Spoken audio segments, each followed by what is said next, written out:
নিশ্চয় করণ, জ্ঞান যোগ তপ আদি কর্ম নিবারণ। অগন্যথা যে মানে তার নাহি কনিস্তার, নাহি নাহি নাহি তিন উক্তি এইবার। যে অন্য মানে তার কখনো নিস্তার নাই। হরিনাম ছাড়া যদি অন্য কোনো পন্থা অবলম্বন করে, ওই যে না না না তিনবার কইছে, মুক্তি নাই নাই নাই। এখন হরিনাম যে নিব, হরিনাম একবার মহাপ্রভু কইছে বহিরাঙ্গ, কইছে নামের মানে ধ্যানমূলক গুরুমূর্তি কইছে না, তাইলে নামের ভিতরে যে নামই আছে, এই যে বাবাজি এত সময় গেল নাম নামই অভেদ, কার নাম? হরির নাম। তাইলে হরিকে পুরো ধ্যানে রাখতে লাগবো, আমার নামের সাথে হরির সম্পূর্ণ মানে বিগ্রহ আমার সামনে আনতে লাগবো। আর যখন আমি সম্পূর্ণ প্রভুর মানে প্রকট বিগ্রহটা আমি দর্শন করব, তখন আমার নামে প্রেম হইব, সেই নামে কাম হইব। নাইলে এমনি শুধু চিল্লা চিল্লি করলাম, আমার ধ্যানের মাঝে নাই। এই জন্য কই যে মালা করো, জপ করো, তপ করো, নাম করো। কৃষ্ণ নাম করলে কৃষ্ণকে নামের মাধ্যমে একেবারে মানে দৃষ্টির সামনে আনি রাখতে হইব। অর্থাৎ ভগবানের নাম করলে কি হয়, যে আমরা ভগবানের যখন নাম করি তখন মনে হয় যেন ভগবানের সম্মুখে আছে, সম্মুখে আছে, হ্যাঁ, ভগবান আমার লগে কথা আমার সাথে আছে। এই জন্য নামের মধ্যে নামই আছে। তাহলে আমরা নামের মাঝে নামি নামে তো এরকম ধ্যানে করি না, বুঝিয়ে না, তাইলে এই নামে আম করে প্রেম করবো কি, আম করে নাচতে হইব নাচতে হইব নাচতে হইব, তেমন হরিনামও করতে পারি না, আমগো এই কলুষতাও নাশ করতে পারে না, এই ভববন্ধনও নাশ হয় না। ভববন্ধনটাই তো মায়া, সব আমার আমার আমি আমার আমি আমার করি করি মরলাম। এখন আপনি যদি নাম জপ করেন তাহলে লাভ কি হলো, নামের মধ্যে নামি, অর্থাৎ আশ্রয় করিয়া বসে কৃষ্ণ তারে নাইতেছে।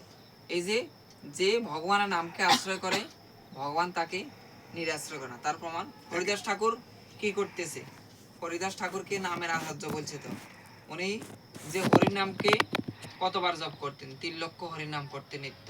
তাহলে উনি যখন ওনার প্রয়াণকাল, মানে তিরোধান, যখন উনি লীলা সংবরণ করব, তখন মহাপ্রভুকে ওনার কি করছে, লীলা সংবরণ করা প্রাণ ত্যাগ করার সময় মহাপ্রভুকে পাইছে না। তাহলে এখানে প্রমাণ হলো কি, উনি যে এই 3 লক্ষ বার কি একটু আলোচনা করেন তো। এই 3 লক্ষ 3 লক্ষ মানে কোনটা, গুরু কৃষ্ণ বৈষ্ণব, না ব্রহ্মা বিষ্ণু মহেশ্বর, না আসলে 3 লক্ষ? এখানে তো বলছে গুনে গুনে যে 3 লক্ষ, সংখ্যা সংকীর্তন, সংখ্যা সংকীর্তন। হ্যাঁ ঠিক আছে, সংখ্যা সংকীর্তন যদি হয় তাইলে কইছে এক ফিরায় যদি আমরা মালা 4 ফিরায় এক গ্রন্থি 16 গ্রন্থিতে 16 গ্রন্থিতে 1 লক্ষ হরির নাম হয়। হ্যাঁ, তারপরে 3 16 48 গ্রন্থিতে 3 লক্ষ হরির নাম হয়। হয়নি সংখ্যায় মিল? হ্যাঁ আছে, ক্যালকুলেশন আছে আপনার। আচ্ছা ক্যালকুলেশনটা করেন। 16 কিসে 4 ফিরায় মালাকে একবার একবার করে করে 4 ফিরাইলে এক গ্রন্থি হয়।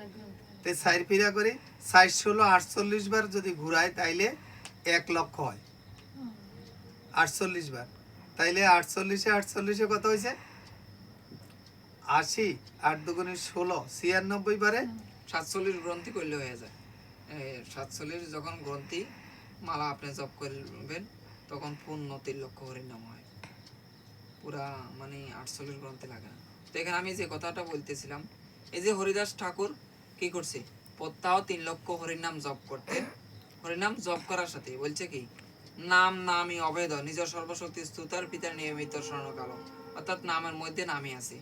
উনি নামকে আশ্রয় করার কারণে অন্তিম কালে কিন্তু নামই ওনার মানে সম্মুখে, এজন্য মহাপ্রভুকে আশ্রয় দিয়েছে, দর্শন করতে করতে কি করছে, প্রাণ ত্যাগ করছে না। তাহলে নামে কি, নামে হইল সাক্ষাৎ শ্রী চৈতন্য মহাপ্রভু।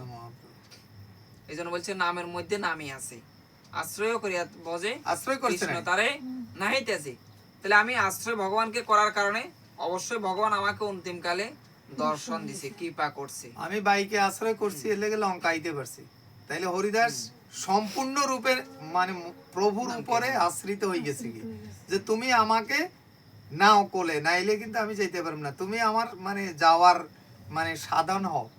এই জন্য যাওয়ার সময় মহাপ্রভু আইয়া কোলে উঠাইছে রেখেছে কি, তার মানে আশ্রিত হওয়া মানে চড়া, চড়তে হইব। বাবাজি আগরতলা থেকে ট্রেনে চড়ি আইছে না, তাইলে চড়লে আইতে পারবো, নাইলে আইতে পারবো কই? নাইলে কি লঙ্কা আইতে পারতো? তাইলে নামের উপরে আশ্রয় নিতে হইব, মানে সম্পূর্ণ রূপে। আমরা তো নিতে পারি না। আমাকে কতক্ষণ বাদে এইখানে ভাগবত পাঠ করতে করতে আমার বৈষ্ণবেরা আইসে দৌড় মারছেন, আইছেন না? নাম আর আশ্রয়ের মাঝে গন্ডগোল আছে। আমার একনিষ্ঠ হইতে লাগবে, এইরকম একনিষ্ঠ হওয়া যায় না। এইখানেও যে বৈষ্ণবের নাম করতে আছেন, এইখানেও তো এই বৈষ্ণব, তাইলে আপনি আইতে লাগবো কেন? আপনি তো এক জায়গায় মানে বুকিং হয়ে গেছেন, উঠি গেছেন। মানে আপনি ট্রেনে উঠি যাইতে আছেন নবদ্বীপ, আপনি যে গুয়াহাটি যে বৈষ্ণব আইসে গেলে কি ঘুরি আইবেন নি? তো আজকে কি লেগে আইছেন? তাহলে আমাকে আশ্রয়ের মাঝে ভুল আছে। ভুল থাকলে মনে তো বুঝে না। আচ্ছা এই মনে বুঝে না তারপরে কোথায় বলছে কি ওদার ডলাগে হরের নাম উক্তি তিনবার জড়লোক বুঝাইতে পুনঃ এই অকাবার কেবল অশব্দে পুনরূপী নিশ্চয়করণ অগ জ্ঞান যোগ তপ আদি কর্ম নিবারণ অন্যথা যে না মানে তার নাহি কনিস্তার নাহি নাহি নাহি তিন উক্তি হবার। তাহলে এর অন্যথা যে না মানে তার কখনো নিস্তার নাই। নিস্তার নাই। এই জন্য বলছে কৃষ্ণ না মানিলে তারে দৈত্য বলে জানি, তো হচ্ছে চৈতন্য না মানিলে তারে দৈত্যই দৈত্য করি মানি। জানি। তাহলে যে কৃষ্ণ চৈতন্যকে জানে না বা মানে না তাকে দৈত্য বলছে। দৈত্য মানে এ অসুর। হুম, কলিযুগে চৈতন্যকে যে মানবে না, চৈতন্য আশ্রিত যে হইব না, এই অসুর। অসুর, হ্যাঁ। কত মিনিট হয়েছে রে? 10 মিনিট 16 মিনিট। এত বন্ধ কর।